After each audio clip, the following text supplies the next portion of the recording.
To conserve power, only essential instruments are turned on. It was flimsy, and it was not designed for long habitation between the moon and the Earth, which is pretty cold. The temperature kept dropping all the way down to 0 Celsius, 34 degrees Fahrenheit. It was a pretty bad environment to be sitting in for the number of days that we had to exist. 77 hours into the mission, Apollo 13 circles around the far side of the moon, using its gravity for a slingshot back to Earth. We were out of communication with the ground during that period. For 26 minutes, Mission Control hears nothing but static. There was a point, call it sort of a second point of disappointment on my part that we weren't going to get to go down there. The biggest question for Mission Control is whether the limited supplies in the LEM will keep the crew alive long enough to reach Earth.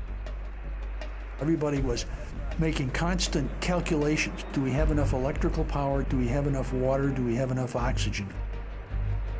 The answer is definitive. The crew won't survive. They have to get home faster. After we passed behind the moon, we had to come up with a technique to accelerate our return journey. We were going to have to use the engine of the lunar module a second time to speed up to get back. Otherwise, we'd be out of power. Ignition.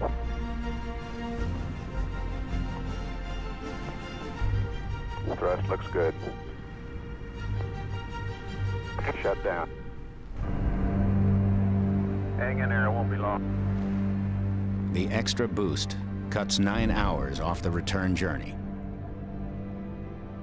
With careful rationing of water and power, their supplies should last.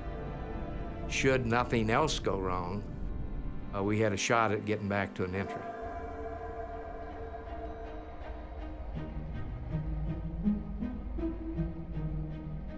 While conditions in the LEM are miserable, the low temperatures won't kill them. But every breath they take produces a poison that can. Carbon dioxide was beginning to build up in the lunar module atmosphere. The canisters to remove carbon dioxide in the lunar module, there were only enough of them for 2 people. We were 3. And as the CO2 level in the blood goes up, your muscle function is going to stop. And you're going to lose consciousness and die. There are spare canisters in the command module, but a basic design error renders them useless. The command module carbon dioxide scrubber was square, but the lunar module was round. So we had to rig up a deal that would work this square deal in this round hole. The crew was faced with suffocation, so engineering came up with the idea to fabricate an adapter. They brought it in, we got down on our hands and knees, and they made me build it. And once I had built it, they said, okay, you know how to build it, now go tell Jack Swigert how to build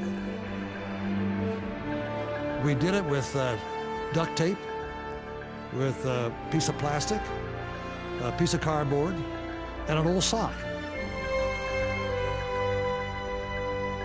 And he plugged it in, and lo and behold, that CO2 level just came down so slick. It was great. As they approach Earth, the crew prepares for one of the most dangerous parts of their mission: re-entry. They need to get back in the command module and jettison the LEM that's kept them alive. We were concerned because this command module had not been powered up for days, and so it had gotten very cold inside. And how was the heat shield going to respond? And is it going to work through the heat of the reentry? We're not going to be able to do anything about it, and we got to get through the entry.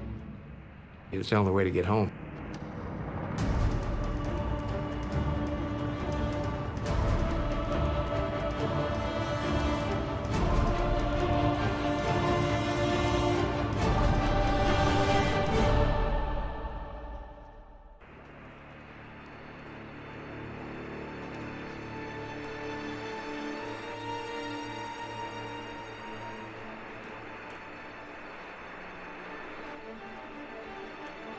We lost communications. There was what we call blackout due to the ionized atmosphere. The blackout should last 3 minutes.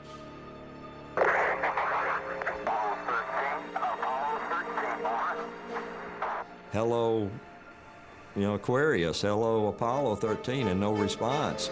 Within 2 minutes now from time of stroke deployment. After 4 minutes, still nothing. But you just had to sit there and listen through all that static, waiting for somebody to say, Houston.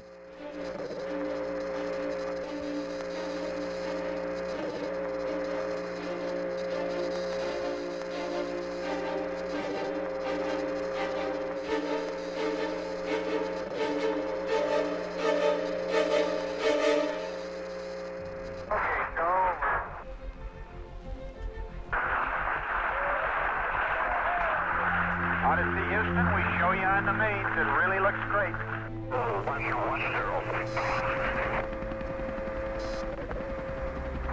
Roger, Apollo 13, this is recovery, and your shields look good.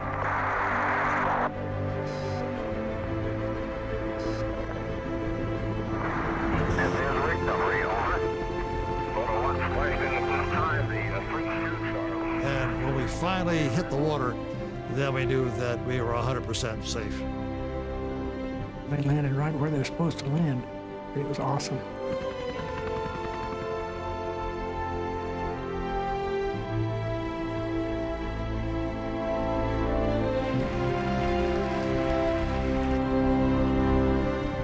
It was a big celebration, Mission Control. We were all very joyful and all very tired, and there didn't seem to be anything else to say, Any mission that you can bring your crew back home from is a success.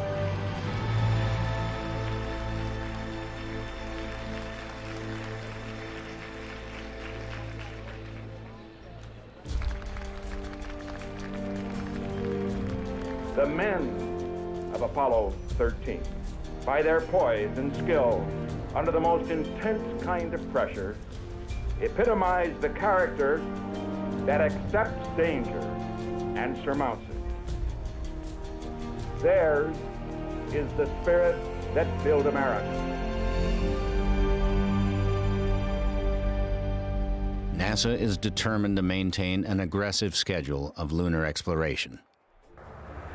9 months later, And we're free. Apollo 14 is racing to the moon. The commander is Alan Shepard, the first American in space. Their destination, Apollo 13's landing site, the Fra Mauro Highlands. We're on the surface. Okay, we made a good landing. We might have sloped, but other than that, we're in great shape. Right on the landing site.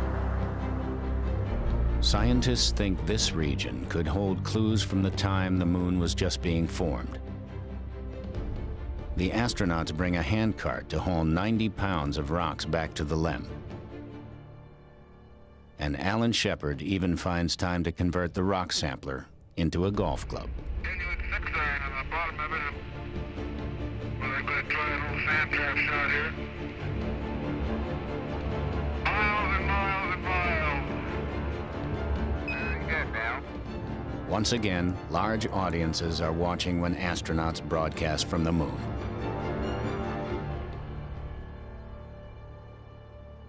With the success of Apollo 14, NASA plans to expand its lunar explorations with a bold new series of missions.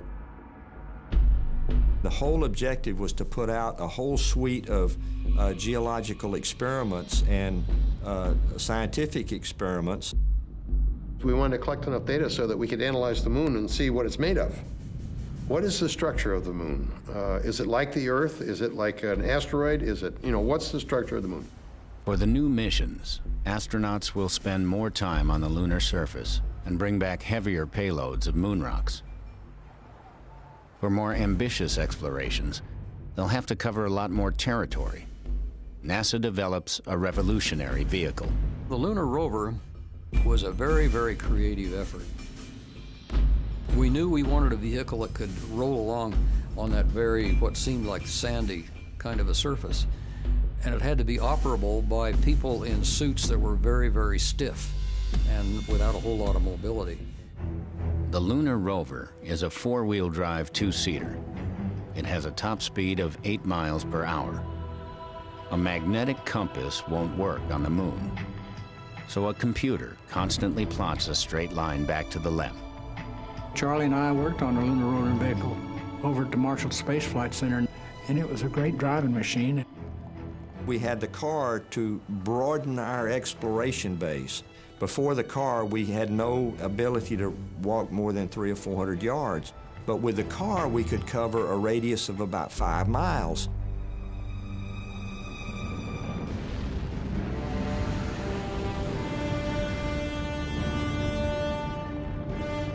Apollo 16. John Young, Charlie Duke, and Ken Mattingly blast off into the Florida sky.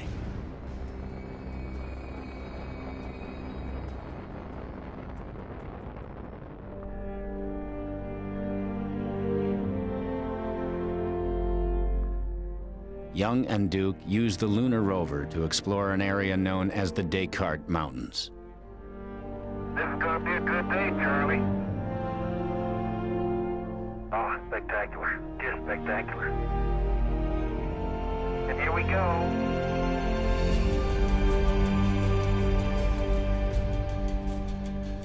We had trained that John Young would be the driver, and I would navigate.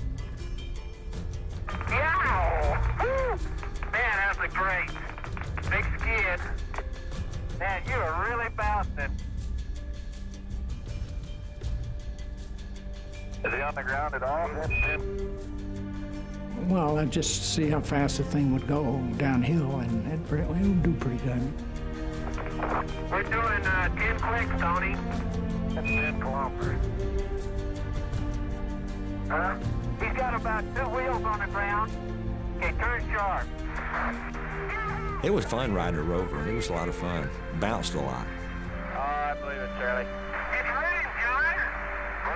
That moon dust was pouring down on us like rain.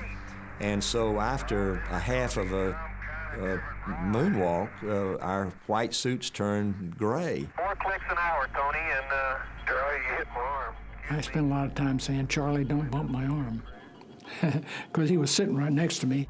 And so any time he moved his hand, it would make my wrist turn the steering wheel.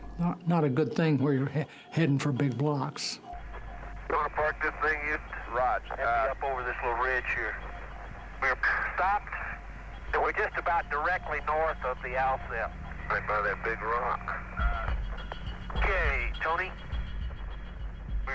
The rover's TV camera beams pictures to a team of scientists. Okay, Charlie. As you come around there, there's a rock in the near field on this rim that has some white on the top of it. We'd like you to pick it up with the grab sample. This one right here? That's it. Okay, we copy that. Working from the rover, they collect a record 209 pounds of moon rocks. We could collect a lot more rocks, and we could see a lot of variety of rocks as we journeyed across this landing area that was selected for its geological significance.